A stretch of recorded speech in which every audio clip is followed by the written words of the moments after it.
આગામી 3 કલાકમાં ગુજરાતમાં વરસાદની આગાહી, ગાજવીજ સાથે મધ્યમ કે હળવા વરસાદની આગાહી। સુરત, નર્મદા, તાપી અને ડાંગ જિલ્લામાં વરસી શકે છે વરસાદ। તો નવસારી, વલસાડ, આ બાજુ સૌરાષ્ટ્રમાં જૂનાગઢ અને ગીર સોમનાથ, અમરેલી, બોટાદ, સુરેન્દ્રનગર જિલ્લામાં વરસાદની આગાહી। તો બનાસકાંઠા, પાટણ, સાબરકાંઠા અને અરવલ્લીમાં પણ વરસાદનું અનુમાન। મહીસાગર, દાહોદ અને અમદાવાદ, ગાંધીનગર, છોટાઉદેપુર, આણંદમાં વરસાદનું અનુમાન। ભરૂચ, મોરબી અને જામનગરમાં પણ વરસાદની આગાહી કરવામાં આવી છે।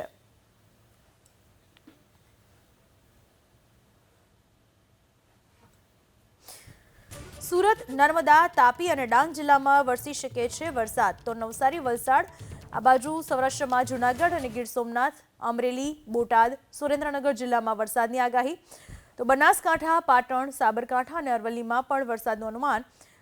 મહીસાગર, દાહોદ અને અમદાવાદ, ગાંધીનગર, છોટાઉદેપુર, આણંદમાં વરસાદનું અનુમાન। ભરૂચ, મોરબી અને જામનગરમાં પણ વરસાદની આગાહી કરવામાં આવી છે।